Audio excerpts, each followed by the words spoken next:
Bainting Ido, masa irarom sa Search and Rescue Dog Trainer Course kan BFP. Mas marikas na operasyon sa mga emerhensya, maawot na maging resulta. Uyan report. Nagkaigwanin Search and Rescue Dog Training Course sa Kawa-Kawa Ground sa Ligao City, Albay. Ini ang pinakaenot na programa ng Bureau of Fire Protection na ginibo sa rehiyon sa pakikipagtabangan kan Philippine Coast Guard. Sigun sa pamayukan BFP, pinapaurog sa nanindan kapabilidad kan BFP personnel huli ta sindaan nakaprontera tuyong igwang distroso asin sa oras nin pag-search and rescue. Pig training ang Bainting Ido na Belgian Malinois and Jack Russell Terrier na obetong makakatabang sa mas marikas na operasyon sa mga kalamidad asin distroso.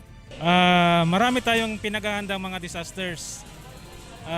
Itong Search and Rescue Dogs, itong gagamitin natin.